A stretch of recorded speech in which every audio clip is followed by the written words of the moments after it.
আজকের ভিডিওটা একটু অন্যরকম হতে চলেছে। যাচ্ছি ঢাকায়, অবশ্যই বিজনেস পারপাসে, কিন্তু এইবারে আমার পরিবারের মানুষগুলো আমাকে এমন করে গিফট করছে যে আগে তুমি আমাদেরকে সময় দিবা, দেন তুমি বিজনেস করবা। আমার ছোট বোনেরা আমার জন্য ঢাকায় আসেনি, দেন আমরা একসাথে সবাই মিলে ঢাকায় আসছি এবং আমার সাথে ছিল আমার 3টা ভাগনা ভাগ্নি। খুবই এনজয় করতে করতে, কথা বলতে বলতে, ওদের খেলনাপাতি দেখতে দেখতে কখন জানি আমরা ঢাকায় পৌঁছায়া যায়। এর মাঝে একটু বলে রাখি, আমার ছোট ছোট 2টা ভাগনা একটু পর পরে ব্যাকগ্রাউন্ড মিউজিক দিচ্ছিল। ওইটা আসলে যখন আমি ভিডিও করতে চাচ্ছিলাম তখনই ওরা আর কান্না করতেছে না, মানে ওরাও অ্যাকচুয়ালি ডিজিটাল বেবি। অনেকদিন ধরে ছোট বোনের বাসায় যাবো যাবো করে যাওয়া হয় না। বড় আপু খুব মন খারাপ, সবাই আমার জন্য প্রত্যেকবার রুম টুম রেডি করে রাখে, কিন্তু আমি যাই না। তাই এইবারে নগা থেকে আমাকে নিয়ে গেছে, যেভাবেই হোক তুমি আমাদের বাসায় আগে থাকবা, আগে এখানে এনজয় করবা, দেন তোমার যত কাজ আছে করবা। কিছু করার নাই ভাই। এর মধ্যে ক্ষুধা পেয়ে গেলো, আমরা অ্যারোস্টিকেটে চলে আসলাম। আর এখানকার ফেমাস পুরি, সেটা আপনারা সবাই জানেন। আর এসে কিন্তু দয়া করে যারা প্রথম অর্ডার করবেন, একটাই অর্ডার করবেন, কারণ একটা পুরি এটা খাওয়া যাবে না। আর এই পুরিটাই ওদের একটা স্পেশাল ডিশ। খাবার টাবার শেষ করে আমরা বাইরে এসে আপু বলতে চাই, তোমার কাছে 2 টাকা হবে? আচ্ছা 2 টাকাতে এই যুগে কি হয়? তারপরে দেখলাম আপু 2টা জিঞ্জার নিল, ড্রাই জিঞ্জার,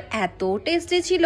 আবারও পিচিদের সাথে খেলা করতে করতে চলে আসলাম যমুনা সেতুতে এবং এখানে ট্রল দিলাম। আপনারাই বলেন তো, যমুনা সেতু এত বছর হয়ে গেল, নিশ্চয়ই এই ব্রিজটা করতে যা খরচ হয়েছিল সেই টাকাটা উঠে আসছে। এর মাঝে আমি একটু ঘুমিয়ে গেছিলাম, ঘুম থেকে উঠে দেখি আমরা প্রায় ঢাকা পাওয়া। আর এর মাঝে বাচ্চারা সবাই ঘুমায় গেছিল। সারা রাস্তা আসছি আর চিপস খাইছি। আমি আর অন্তিকায় গুনছি কে কয়টা চিপস খাইতে পারি। চিপস খাইতে খাইতে বাসায় যখন চলে আসলাম, আসার সাথে সাথে আমার ছোট ভাগ্নি আগে তার জিনিস দেখানো শুরু করছে এবং তারপরে আমাদেরকে ডিনারের জন্য বড়াপুর বাসায় যেতে হলো। যে ওখানে আমরা একসাথে সবাই মিলে ডিনার করে নিলাম। সব থেকে মজার ব্যাপার হলো, এই বাসায় প্রত্যেকটা আপুর 2টা করে বাবু আছে এবং 3টা আপু একই ফ্ল্যাটে থাকে, মানে একই বাসায় থাকে। এত মজা করে ওরা বাচ্চা কাচ্চা নিয়ে, মানে অদ্ভুত একটা ভালো লাগার বিষয়। কারণ ছোট বাচ্চা তো, এত রহমত, সবাই পিঠাপিঠি, অনেক অনেক অনেক মজা। এবং আমার বড় ভাগনা আমার জন্য একটা কফি করে নিয়ে আসলো, খুবই টেস্টি ছিল। আর একটা কথা বলি, আমি জীবনে অনেক বাসায় গেছি, অনেক রিচ ফ্যামিলিতেও গেছি, অনেক টাউন ফ্যামিলিতেও গেছি। কোনোদিন কোনো বাচ্চাদের এত খেলনা থাকে এটা আমার জানা ছিল না। আমি নিজেও কিনতে পছন্দ করি। আমি এসে দেখি যে পুরো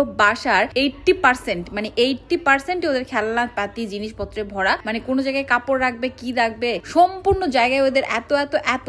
এই যে দেখালাম এই কয়টা, এটা হলো জাস্ট স্যাম্পল। এরকম কার্টুন করে ওয়াশরুমের উপরে রাখছে, ফলসাদে, তারপরে ব্যালকনিতে রাখছে, খাটের নিচে রাখছে, মানে এত জিনিস তাদের বাসায়, আল্লাহ পুরো আরং জানি এরা তুলে নিয়ে আসছে। দেন এই টয়েস গুলো দেখতে দেখতে আসলে অনেক গল্প স্বল্প হলো। প্রত্যেকটা টয়েস এর সাথে আলাদা একটা করে গল্প আছে, সেগুলো শুনলাম এবং সারা রাত আমরা সব বোনেরা মিলে আড্ডা দিলাম। এর মাঝে একটা কথা বলি, সেদিন আমার শোরুমে একটা ছোট্ট বাচ্চা আসছিল, ও যে কি পরিমাণের মিষ্টি সুইট। আমার শোরুমে এসে চুপচাপ একা ওর মতো খেলছে, কারোর সাথে কোনো কথা নাই, কোনো অভিযোগ নাই, ওর মতো খেলেই যাচ্ছে। বাবা ওর শপিং টপিং করলো, ওর তাতেও কিছু যায় আসে না। এত ভালো লাগছে। তো যেহেতু আজকে বাচ্চা কেন্দ্রিক একটা ভিডিও বানালাম, তাই ওর ভিডিওটা এটার মধ্যে অ্যাড করে দিলাম। আশা করি আজকের ভিডিওটা একটু বেশি ভালো লাগার কথা আপনাদের।